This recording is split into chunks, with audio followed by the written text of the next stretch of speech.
नमस्ते। आप सभी का हमारे YouTube चैनल पे बहुत बहुत स्वागत है। आज मैं आप सभी को यीशु के जन्म की कहानी सुनाती हूँ। हजारों साल पहले की बात है। नाज़रेत नामक शहर में मरियम नाम की एक जवान महिला रहती थी। उन दिनों मरियम का यूसुफ नाम के एक आदमी से प्रेम था। एक रात जब मरियम सो रही थी तो ईश्वर ने उसके सपने में गब्रिएल नाम के एक स्वर्गदूत को भेजा। उसने मरियम को बताया कि वह जल्द ही एक पवित्र आत्मा वाले पुत्र को जन्म देगी, जिसका नाम उसे यीशु रखना है। जब यह बात मरियम ने अपनी साथी यूसुफ को बताई तो बदनामी के डर से इस खबर को सुनते ही यूसुफ ने मरियम से अलग होने का फैसला कर लिया।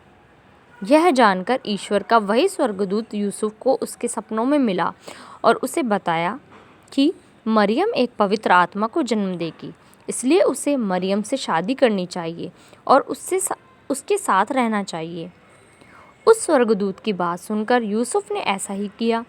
उन दिनों नाज़रेत शहर पर रोमन साम्राज्य का हिस्सा हुआ करता था। जब मरियम गर्भवती हुई तो उन्हीं दिनों रोमन राज्य में जनगणना चल रही थी। राज्य के नियमों के अनुसार यूसुफ और उसकी पत्नी मरियम भी जनगणना में अपना नाम लिखवाने के लिए यरूशलेम के बेतलहम नगर चले गए।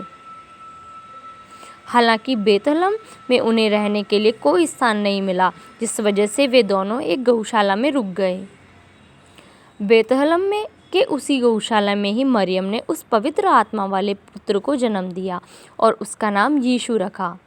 जब उस गौशाले में अपने जानवरों की देखभाल करने के लिए एक चरावा आया तो ईश्वर के दूतों ने उसे बताया कि उसका उद्धार करने वाला बेतलहम में आज पैदा हुआ है।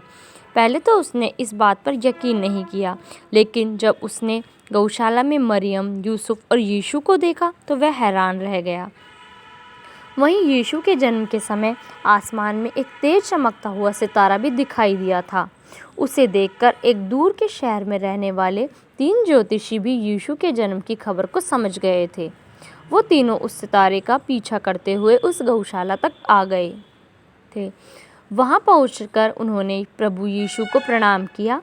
उन्होंने यीशु के परिवार को उपहार दिया और यीशु की पूजा भी की। उन तीनों ज्योतिषियों को यह पता था कि उस राज्य का राजा अच्छा नहीं है। उसे जब इसका पता चलेगा तो वह यीशु को मार डालेगा। इसलिए किसी ने भी राजा को यीशु के जन्म के बारे में नहीं बताया। कुछ दिनों के बाद यूसुफ के सपने में एक परी आई, जिसने बताया कि राजा हेरोदेस यीशु को मारने की योजना बना रहे हैं। इसलिए वह अपनी पत्नी मरियम व पुत्र यीशु के साथ मिस्र चला गया। वहीं जब दुष्ट राजा हेरोदेस को यीशु की कोई जानकारी नहीं मिली तो उसने बेतलहम के सभी छोटे बच्चों को मारने का आदेश दे दिया। हालांकि इस दौरान उस दुष्ट राजा की मृत्यु हो गई। इसके बाद यीशु ने अपने परिवार के साथ मिस्र को छोड़ दिया और तीनों ने इजराइल की यात्रा की। इसके बाद उन्होंने अपना पूरा जीवन नाज़रेत में गुजारा। ईसा मसीह की कहानी से हमें यह सीख देती है कि बुराई की कभी जीत नहीं होती। बुरे लोगों का विनाश करने के लिए ईश्वर हमेशा किसी न किसी रूप में धरती पर आते ही हैं। धन्यवाद। इस वीडियो में बस इतना ही। यदि आपको मेरी वीडियोस अच्छी लगे तो प्लीज़ उन्हें लाइक कीजिए, शेयर कीजिए और मेरे चैनल को सब्सक्राइब कीजिए।